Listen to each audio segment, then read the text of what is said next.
Hi guys, सो आज हम बात करने वाले हैं टॉप 2 आईटी स्टॉक्स के बारे में जो कि हमें करंट मार्केट प्राइस में 1000 से कम के मिल रहे हैं। और ये दोनों ही स्टॉक्स फंडामेंटली बहुत ही अच्छे हैं और बट स्लाइटली सा थोड़ा रिस्की हो सकता है क्योंकि वन स्टॉक मिड कैप से बिलोंग करता है और दूसरा स्टॉक जो है वो स्मॉल कैप से बिलोंग करता है। बट फंडामेंटल्स दोनों के ही बहुत अच्छे हैं, तो दोनों के बारे में हम डिटेल में बात करते हैं। तो चलिए पहले स्टॉक के साथ हम शुरू करते हैं। पहला स्टॉक है हैप्पीएस्ट माइंड। प्रीटी श्योर इसके बारे में आप लोगों ने सुना होगा, बट इसके बारे में हम लोग कुछ फंडामेंटल्स देखेंगे और थोड़ा डिटेल में बात करेंगे। अगर आप इसका लोगो ही देखते हो तो लोगो में ही लिखा है इनका bond digital and bond agile. By digital it means कि आजकल हर चीज़ें डिजिटल हो रही हैं, तो डिजिटली जितनी भी चीज़ें जैसे कि बैंकिंग में यूज़ होता है, देन आपका ऑटोमोटिव सेक्टर्स में यूज़ होता है, तो ये सारे ही सेक्टर्स में जितने भी डिजिटल काम्स हैं उसमें ये ऑलरेडी वर्क कर रहे हैं। और दूसरा जो बहुत ही इंपॉर्टेंट चीज़ है बॉन्ड एजाइल। आई नो मतलब ये सबको तो नहीं पता होगा, but I am sure, pretty much sure कि जो आईटी इंडस्ट्री में काम करते हैं उनको इसका बहुत अच्छे से नॉलेज होगा। इसके बारे में थोड़ा सा मैं आपको ब्रीफ देता हूँ। एजाइल मीन्स होता है कि जैसे कोई भी आईटी कंपनी रहती है वो किसी प्रोडक्ट पे काम कर रही है, किसी सॉफ्टवेयर पे काम कर रही है, तो बॉन्ड एजाइल का मतलब ये होता है कि वो पूरा सॉफ्टवेयर एक टाइम में ना बना के वो पूरा सॉफ्टवेयर वो चंक्स में बनाते हैं, मतलब डिवाइड कर लेते हैं छोटे छोटे पार्ट्स में। तो वो छोटे छोटे पार्ट्स में डिवाइड करते हैं, एक फंक्शनलिटी उसकी डेवलप करते हैं, देन उसको लाइव करते हैं, एंड सिमिलरली दूसरी फंक्शनलिटी डेवलप करते हैं, देन उसको लाइव करते हैं। तो छोटे छोटे पार्ट्स में पूरा सॉफ्टवेयर एट द एंड वो डेवलप करके लाइव कर देते हैं। और पहले जो आईटी इंडस्ट्रीज़ में मॉडल यूज़ होता था वो वाटरफॉल मॉडल कहलाता था। तो बेसिकली उसमें क्या रहता था कि सबसे एंड में मतलब ऑल टुगेदर पूरा का पूरा प्रोडक्ट कंपनी एक बार में बनाएगी और आखिरी में उसको लाइव करेगी। इन दोनों में एजाइल में एडवांटेज ये है कि आप इनिशियल लेवल पे ही जो भी आपका प्रोडक्ट है उसको आपने चंक में डिवाइड कर लिया, उसको आपने लाइव कर दिया, तो कस्टमर उसको यूज़ करेंगे, आपको फीडबैक आ सकता है एंड उसके अकॉर्डिंग आप उसको ऑप्टिमाइज़ कर सकते हो, उसको आप उसमें और फंक्शनलिटी ऐड कर सकते हो, जो भी फीडबैक आता है उसको आप कवर कर सकते हो। It's all together vast topic. Detail में इसके बारे में हम नहीं बात करेंगे, बट एज अ बैकग्राउंड थोड़ा बहुत आप लोग को आइडिया लग गया होगा कि बॉन्ड एजाइल का मतलब क्या है, एजाइल मेथोडोलॉजी पे जो काम कर रहे हैं तो उसके पीछे एक्चुअल में क्या काम कर रहे हैं। तो ये एक चीज़ ये हो गई। देन आप अगर आप इसके बारे में देखोगे तो आप स्पेसिफिक ये वाला अगर पूरा ब्लॉग देखते हो इनका, तो इसमें आप देखोगे कि इनके जितने भी डोमेन हैं, जितने भी एरियाज़ हैं, वो सब के सब फ्यूचर एज हैं। जैसे पहला हो गया आर्टिफिशियल इंटेलिजेंस, जो कि बॉट होता है या फिर एआईज़ होते हैं, तो उसमें आर्टिफिशियल इंटेलिजेंस में आते हैं ये सभी, तो उसमें ये काम करते हैं। देन ये ब्लॉकचेन में काम करते हैं। आई एम प्रीटी श्योर आपने बिटकॉइन के बारे में सुना होगा, इथेरियम के बारे में सुना होगा, जो हमारी क्रिप्टो करेंसीज है इसके बारे में सुना होगा। तो इसका जितने भी जैसे इथेरियम है तो इसकी ब्लॉकचेन जो है वो है इथेरियम ब्लॉकचेन पे बना हुआ है। ऐसे ही डिफरेंट डिफरेंट ब्लॉकचेन्स हैं जो कि वेरी फ्यूचरिस्टिक्स हैं। क्रिप्टो का आगे फ्यूचरिस्टिक सारी ये चीज़ें हैं, तो इसमें भी इनका काफ़ी काम अच्छा है। देन आपके क्लाउड के बारे में इनका एरिया है जिस पे काम करते हैं। डिजिटल प्रोसेस ऑटोमेशन का है, ऑटोमेट करते हैं चीज़ों को, उसमें ये काम करते हैं। आईओटी इंटरनेट ऑफ थिंग्स पे काम करते हैं। देन रोबोटिक्स है, ड्रोन है, जो ऑलरेडी इंडिया में इसको पुश मिला हुआ है, तो इन फ्यूचर जैसे ये ग्रो होगा तो इसको एडेड एडवांटेज मिलेगा। देन सिक्योरिटी में है, जैसे जैसे चीज़ें डिजिटल होती जाएंगी उनको सिक्योरिटी की भी ज़रूरत पड़ेगी, क्योंकि आपने बहुत आजकल सुना होगा कि हैकिंग होता है, देन ब्रीचेस होते हैं, तो वो सिक्योरिटी में भी इस कंपनी का एरिया है जिस पे काम करते हैं। तो that's also very good point. Virtual augmented reality है, तो इस तरह से मतलब इनकी जितने भी एरियाज़ हैं वो सारे के सारे फ्यूचरिस्टिक है। ये भी इनका बहुत ही अच्छा एडवांटेज है। देन देन आप यहाँ पे देखोगे तो ऑलरेडी हमने इनके एरियाज़ के बारे में कवर किया, तो ये कुछ इनके एरियाज़ है और इनकी इंडस्ट्रीज़ है स्पेसिफिकली जो यहाँ पे ब्रॉडर कैटेगरी में यहाँ पे आपको दिख रही होंगी। तो जैसे बीएफएसआई है, तो ये BFSI is nothing but banking domain है, तो बैंकिंग डोमेन इंडस्ट्री में काम करता है। देन एजुटेक है, जो ऑनलाइन आजकल एजुकेशन प्लेटफॉर्म्स हैं उनको सपोर्ट करता है। हाईटेक है एक डोमेन जिसमें काम करता है। देन इंडस्ट्रियल डोमेन है, आपका रिटेल सेक्टर आ जाता है, ट्रैवल एंड हॉस्पिटैलिटी आ जाती है जिसमें काम करते हैं। तो ऑल टुगेदर सेक्टर वाइज भी इनकी काफ़ी अच्छी पकड़ है मार्केट में। एंड फॉर श्योर इनके बारे में आप लोग जानते ही होंगे। अगर इनके बारे में आप नहीं जानते हो देन, और हैप्पीएस्ट माइंड का अगर आपके पास शेयर है तो आपको फॉर श्योर मैनेजमेंट के बारे में थोड़ा सा इन्फॉर्मेशन लेने की ज़रूरत है, और आप इनके बारे में जानते हो तो वेल एंड गुड। बट इनके बारे में अगर थोड़ा सा मैं ब्रीफ बताऊं तो अशोक सुता जी हैं, तो ये वन ऑफ द फाउंडर हैं हैप्पीएस्ट माइंड के। इन्होंने हैप्पीएस्ट माइंड को फाउंड किया है, एंड इससे पहले इवन आपने माइंडट्री का नाम सुना होगा जो एलटीआई के साथ अभी मर्जर हुआ है, तो ये उसमें भी फाउंडर रह चुके हैं माइंडट्री कंपनी में भी। देन इससे पहले उन्होंने विप्रो में अराउंड 12 to 13 ईयर्स काम किया हुआ है, तो बहुत ही वेल नोन ये हस्ती हैं, और इनके बारे में फॉर श्योर कई लोगों ने सुना होगा। और इनके वजह से ही जो आप हैप्पीएस्ट माइंड का आप मार्केट में वैल्यूएशन है, जो इतना हाई वैल्यूएशन मार्केट ने दिया हुआ है, तो कहीं ना कहीं इनका भी एक रीज़न है, क्योंकि लोगों को पता है मैनेजमेंट इतना मजबूत है, इतना अच्छा है, तो उसका कहीं ना कहीं असर वैल्यूएशन पे भी आता है। तो इस वजह से हैप्पीएस्ट माइंड का वैल्यूएशन भी काफ़ी मार्केट ने बढ़ा चढ़ा के रखा हुआ है। भी हम क्विकली फंडामेंटल्स में एक बार फाइनेंशियल्स पे नज़र डालते हैं, तो आपके पास 2018 से 22 का रेवेन्यू है इनका। तो आप इनका रेवेन्यू देखोगे तो कॉन्स्टेंटली इनका रेवेन्यू बहुत ही अच्छे तरीके से यहाँ पे रेज़ हो रहा है, तो इसमें कोई भी हमें दिक्कत नहीं दिख रही है। That means companies working well, companies expanding well. अभी रिसेंटली अगर आप लोगों ने न्यूज़ सुनी होगी कि इन्होंने एक छोटी कंपनी को ख़रीदा था जो कि आईटी स्पेस से ही है। सो दैट मीन्स कैपेक्स पे भी कंपनी बहुत अच्छा काम कर रही है और वो फाइनेंशियल में रिफ्लेक्ट भी हो रहा है। आप रेवेन्यू देखोगे इनका कॉन्स्टेंटली इंक्रीज़ हो रहा है। देन आप इसके बाद अगर आप इनका नेटवर्थ देखते हो, सो बेसिकली नेटवर्थ स्टार्टिंग में अगर आप देखोगे, सो स्टार्टिंग में कंपनी लॉस में थी, बट धीरे धीरे जैसे इसकी लिस्टिंग होती है देन ये पेस पकड़ता है 2020 में, फिर ये प्रॉफिट में आता है। उसके बाद से फिर इसने मुड़ के कभी पीछे देखा ही नहीं, ये धीरे धीरे इंक्रीज़ होता ही चला जा रहा है। So that's a very good sign कि कंपनी कितना अच्छा प्रोग्रेस कर रही है। क्विकली हम एक बार इनके ज्योग्राफी पे नज़र डाल लेते हैं कि all together in the world कहाँ कहाँ इनका प्रेजेंस है। सो अगर यहाँ पे आप देखते हो क्लियरली, सो इनका जो सबसे ज़्यादा रेवेन्यू आता है वो आता है अपना यूएसए से। सो बेसिकली यूएसए से आता है क्योंकि सबसे ज़्यादा इनके ऑफिसेस यूएसए में ही, इनके क्लाइंट भी मोस्टली यूएसए से ही हैं। सो ये भी एक रीज़न है, बट कहीं ना कहीं थोड़ा सा ड्रॉबैक भी आता है कि अगर 66% की आपकी डिपेंडेंसी है यूएसए से, और कल के जैसे आजकल जो आप लोगों ने मार्केट देखा ही होगा, तो इन्फ्लेशन के यूएसए में, यूके में इतने ज़्यादा प्रॉब्लम्स चल रहे हैं, तो उसका कहीं ना कहीं इफेक्ट अभी कंपनी को हो रहा है। क्योंकि बाकी आप आईटी कंपनीज़ को देखोगे तो वो फिर भी बेटर परफॉर्म कर रहे हैं और इतना ज़्यादा उनके ऊपर इम्पैक्ट नहीं है। बट इस टाइम यूएसए यूके की बैंड बजी पड़ी है और इस कंपनी का रेवेन्यू ज़्यादातर यूएसए से आता है, तो उसका थोड़ा सा इम्पैक्ट है, प्रेशर है कंपनी पे। बट आपने इनकी मैनेजमेंट की अगर बातें सुनी होगी तो इन फ्यूचर इनके प्लान्स यही हैं कि इनको अपनी डिपेंडेंसी कम करनी है और ये धीरे धीरे बाकी जगह भी एक्सपेंड कर रहे हैं। जैसे आप देखोगे इनका यूरोप में भी 10% जोग्राफी प्रेजेंस है, देन आप 14% आप देखोगे तो इंडिया में है, and rest of the world से 9% है।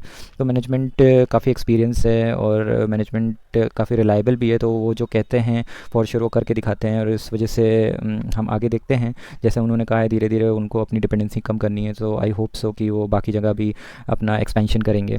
और इसके बारे में हमने ऑलरेडी देखा हुआ था कि इनका डिजिटल रेवेन्यू जो है वो कहाँ कहाँ से आता है। तो सबसे एज यू नो लोगो में ही है इनका कि बॉन्ड डिजिटल, तो डिजिटल से सबसे ज़्यादा रेवेन्यू आता है। देन इनका सेस से आता है, देन आप देखोगे तो इनका सिक्योरिटी से आता है, फिर इनका एनालिटिक्स एआई से आता है और आईओटी से आता है, देन अदर्स में 3.5% है। देन वर्टिकल में आप देखोगे बेसिकली कहाँ कहाँ से आता है, तो सबसे ज़्यादा जो इनका है वो आपका ऑनलाइन एजुकेशन है, एजुटेक जो सेक्टर है उधर से आता है। देन इनका हाईटेक सेक्टर है उधर से आता है। एंड सिमिलरली आप देखोगे तो ये बाकी के की एरियाज़ हैं जहाँ से इनका सेक्टर वाइज ब्रेकअप है, तो ये भी काफ़ी वाइडली एक्सपेंडेड है। So it's also a good sign. So quickly अब हम कुछ चीज़ें देखते हैं यहाँ पे, जैसे कि आप मार्केट कैप देखोगे तो मार्केट कैप इनका 12,000 है। एंड स्टॉक पी जहाँ स्टार्टिंग में जो हम बात कर रहे थे कि सुत्ता जी की वजह से मार्केट ने इसको ऑलरेडी हाई वैल्यूएशन दे रखी है। सो अभी भी स्लाइटली ये थोड़ा सा हाई पे ही है, 54 है इसका पी। एंड जो गुड चीज़ है, आप आर देखोगे तो ये डबल में 31%, it's a very good R. और डेप्थ इक्विटी रेशियो है वो ऑलमोस्ट नेग्लिजिबल है, बिकॉज 1 से हमारा कम ही है ये। करंट मार्केट प्राइस आप देखोगे तो 819 पे मिल रहा है। देन देखोगे तो आर देखोगे वो भी डबल डिजिट 30 में है, और स्पेसिफिकली डेप्थ देखोगे तो बहुत ही नेग्लिजिबल सा डेप्थ है इनके पास। देन इनका 52 वीक हाई एंड लो यहाँ पे है। डिविडेंड ऑब्वियस सी बात है, कंपनी अभी अपने ग्रोइंग फेज में है, तो वो जितना हमें कम देगी उतना ही बेटर है, क्योंकि अगर जो डिविडेंड वो हमें देने वाले हैं वही वो कंपनी के कैपेक्स में लगाएंगे तो हमको ग्रोथ मिलेगी। एंड ग्रोथ स्टॉक में ये one of the key factors रहता ही रहता है। फेस वैल्यू भी 2 है, मतलब in future still we have chance कि अगर कंपनी चाहती है तो हमें स्टॉक स्प्लिट देखने को मिल सकता है। सो यहाँ पे इनके कुछ प्रॉन्स एंड कॉन्स हैं, तो आप इनका प्रॉन्स देखते हो तो क्वार्टर वाइज काफ़ी अच्छा रहा है। देन 5 साल की इनके CAGR भी बहुत अच्छे रहे हैं, ROC भी। कॉन्स में आप देखोगे तो कॉन्स में जैसे हमने बात करी थी कि वैल्यूएशन एक थोड़ा सा कंसर्निंग फैक्टर है, जो कि थोड़ा सा अभी आप बुक वैल्यू से देखोगे तो वही कॉन्स में इनका दिखा रहा है। बट दैट्स ओके कि मार्केट को पता मैनेजमेंट इतना अच्छा है तो वो वैल्यूएशन देके ही चलता है कंपनी को। क्विकली एक बार हम इनके प्रमोटर्स FIs DIs के होल्डिंग्स देखते हैं, तो प्रमोटर्स काफ़ी अच्छे हैं, इनकी होल्डिंग ऑलमोस्ट कांस्टेंट ही रही है। आप सितंबर 2020 से देखोगे, दिसंबर 22 में देखोगे तो ऑलमोस्ट प्रमोटर्स ने अपनी होल्डिंग कांस्टेंट रखी है।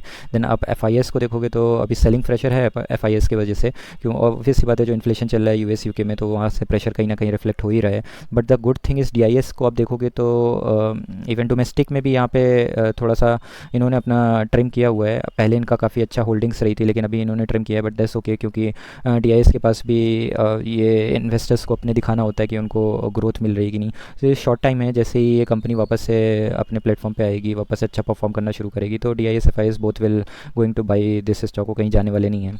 But the good thing is, देखो यहाँ पे पब्लिक को कितना अच्छे से इन्होंने अपनी जो होल्डिंग्स है वो इंक्रीज़ करी है, बिकॉज पब्लिक भी आजकल के हमारे रिटेल इन्वेस्टर्स काफ़ी ज़्यादा मतलब अब नॉलेजेबल हो गए हैं, गेन नॉलेज करने लगे हैं, पेशेंस हो गए हैं। तो ये कहीं ना कहीं अच्छी चीज़ है कि अच्छी कंपनी में अगर रिटेल इन्वेस्टर्स की पब्लिक की होल्डिंग ज़्यादा होती है तो खुशी मिलती है आज के टाइम में। तो that is all about this holdings. Then हम ना करेंटली अगर आप हैप्पीएस्ट माइंड का लास्ट 1 ईयर का परफॉर्मेंस देखोगे तो यहाँ पे कहीं ना कहीं आपको प्रेशर दिखता हुआ नज़र आएगा। सो ये थोड़ा सा है, टेम्प्रेरी है, एंड ये रिजॉल्व हो जाएगा। सो यहाँ पे आप देखोगे तो 5 साल के अंदर इतना लॉस होने के बाद भी, इतना टॉप से करेक्शन होने के बाद भी, आपको 5 साल में ये कंपनी 128% का रिटर्न कमा के दे रही है। So still that is pretty much good. But आपको इसके बारे में और स्टडी करनी है, and as per your conviction then you can take decision. Stock है हमारा KPIT, और स्पेसिफिकली ये स्टॉक जो है ईवी सेक्टर से बिलोंग करता है। So as a EV sector से, ऑटोमोटिव सेक्टर से एज अ प्रॉक्सी भी इसको आप ले सकते हो, जो कि IT इंडस्ट्री का स्टॉक है, और ये मिड कैटेगरी का स्टॉक है। सो बेसिकली ये ईवी जो हमारी ईवी कार्स है उसमें सॉफ्टवेयर प्रोवाइड करता है, और इसका मेजर रोल ऑटोमोटिव सेक्टर्स में ही है। मतलब जितनी भी व्हीकल्स होती हैं, हमारी 4 व्हीलर्स होती हैं, तो उसमें जो सॉफ्टवेयर्स लगते हैं वो KPIT कंपनी ही डेवलप करती है। सो इसके कुछ हम इसके बारे में और कुछ जानते हैं, देखते हैं इसके बारे में।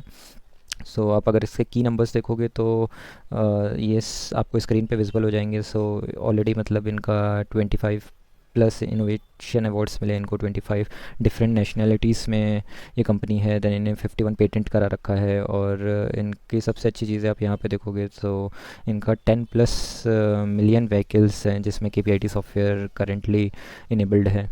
देन आप मेजर टेक्नोलॉजी हब्स देखोगे अराउंड द ग्लोब। सो इसमें आपको इनका प्रेजेंस दिखेगा कि कहाँ कहाँ है throughout the world. USA में, ब्राज़ील में, UK, जर्मनी, इंडिया में भी है। Then Thailand, China and Japan में है इनकी कंपनीज। यहाँ ये अपना जो IT इंडस्ट्रीज़ के जो भी काम होते हैं इनके हर जगह सेंटर्स अवेलेबल हैं। देन आप इनके कुछ की हाइलाइट्स देखोगे तो इनका एक्सीलरेटिंग ट्रांसफॉर्मेशन टूवर्ड्स SDVs है। सो बेसिकली SDVs क्या रहता है कि जो मतलब आप कह सकते हो सॉफ्टवेयर डिफाइंड व्हीकल्स जो होती हैं उसको SDVs कहा जाता है। सो जो भी व्हीकल्स हैं जिसमें कि सॉफ्टवेयर्स रहते हैं, वेदर वो AI का सॉफ्टवेयर हो या फिर आपका जो आपका जो इस जैसे आप देखते हो कि रोड पे व्हीकल चल रही है और ऑटो पायलट मोड पे चल रहा है, तो उसमें भी सॉफ्टवेयर डेवलप किया जाता है। सो वो सारे ही पूरे इस कैटेगरीज़ में आते हैं, SDVs में आपके। सो बेसिकली कंपनी का काम ही इसमें है। तो आप इसके पार्टनरशिप भी देखोगे तो माइक्रोसॉफ्ट एज्योर के साथ है, देन डी स्पेस है। सो सिमिलरली ये इनका वर्किंग एरिया है पूरा। देन क्विकली हम इनके कुछ की फाइनेंशियल्स देखते हैं। सो इसका मार्केट कैप जैसे 23,000 है, सो मिड कैप कैटेगरी का है। देन स्टॉक भी देखोगे तो अभी तो करेंटली हायर साइड पे ही हमें दिख रहा है। ROC देखोगे 24% है। देन आप इसका करंट प्राइस देखोगे तो दैट इज़ अराउंड 869 है, और इसका ऑल टाइम हाई पे ही आप देखोगे तो ऑलमोस्ट ऑल टाइम हाई पे ही परफॉर्म कर रहा है। The good thing is face value इसका 10 है, तो in future we can expect कि हमें इसमें बोनस या स्प्लिट्स मिल सकते हैं। और इसका डेप्थ देखोगे तो ऑलमोस्ट नेग्लिजिबल है। सो ये कोई ऐसा कंसर्न की बात नहीं है, थोड़ा बहुत तो चलता है डेप्थ। कंपनी अपना कैपेक्स पे भी प्लान कर रही है, देन इनोवेट भी कर रही है, एक्सपेंड भी कर रही है। So that's completely understandable. और फिर इसके अलावा अगर हम देखें इसके कुछ प्रॉज एंड कॉन्स देखते हैं, सो कंपनी का जो एक्सपेक्टेड है वो गुड क्वार्टर रहा है। अच्छा क्वार्टर इनका इन्होंने परफॉर्म किया है, और डिविडेंड भी मतलब इन्होंने अच्छा मेंटेन किया है, 25% फोर पे आउट किया है। देन ओनली कंसर्निंग थिंग है जिसके बारे में हमने अभी लास्ट स्लाइड में ही बात करी कि ये ऑल टाइम हाई पे परफॉर्म कर रहा है स्टॉक। सो अभी इसका वैल्यूएशन बहुत ज़्यादा है, ये एक चीज़ हो गई। देन आप इसके कुछ प्रमोटर्स के बारे में अगर आप देखोगे तो आपका 41% इनके प्रमोटर्स रहे हैं, जो कि मार्च 2020 में था। और अभी रिसेंट आप देखोगे तो प्रमोटर्स की होल्डिंग्स स्लाइटली से डिक्रीज़ हुई है, बट दैट्स ओके। बट आप FIS एंड DIS की होल्डिंग देखते हो। सो FIS ने तो अपनी होल्डिंग थोड़ी सी रिड्यूस की है, एंड DIS ऑलमोस्ट सेम पे ही है, कॉन्स्टेंट रही है। पब्लिक की होल्डिंग्स इसमें काफ़ी इंक्रीज़ हुई है, बिकॉज इसने अभी रिसेंट टाइम में काफ़ी अच्छा परफॉर्म किया है। सो ये भी एक रीज़न है कि रिटेल इन्वेस्टर्स की नज़रों में स्टॉक आता है। सो अगर वो भाग रहा है, बुलिश है, तो फिर हर रिटेल इन्वेस्टर उसमें कहीं ना कहीं ग्रीड आ जाता है। सो ये भी एक रीज़न है। देन इसके कुछ की फाइनेंशियल्स हम देखते हैं। सो इसके अगर हम कुछ की फाइनेंशियल्स देखते हैं तो रेवेन्यू आप देखोगे तो रेवेन्यू इनका कॉन्स्टेंटली इंक्रीज़ हुआ है, so that's a good sign कि कंपनी इज़ ग्रोइंग। देन इसके अलावा अगर आप इनका प्रॉफिट देखते हो, सो प्रॉफिट भी इनका इंक्रीज़ हुआ है पिछले कुछ सालों में। And that's also good sign कि कंपनी जितना भी काम कर रही है उसमें से प्रॉफिट जनरेट कर रही है और वो ग्रोइंग फेस में है। सो ये अच्छी चीज़ है कंपनी के लिए। बाकी आप इसका ऑपरेटिंग प्रॉफिट मार्जिन देखोगे तो भी 14% है, इंक्रीज़ ही हुआ है इस टाइम पे भी, जबकि इन्फ्लेशन की प्रॉब्लम इतनी चल रही है। सो इनका जियोग्राफी रीजन आप देखोगे तो यूएसए से सबसे ज़्यादा इनका रेवेन्यू आता है। देन इनका बाकी यूरोप से आता है, रेस्ट ऑफ द वर्ल्ड से 21% है। एंड सिमिलरली आप अगर वर्टिकल्स में देखोगे तो पैसेंजर कार्स में इनका सबसे ज़्यादा कवरेज है 74%, एंड कमर्शियल व्हीकल्स से इनका 24% आता है।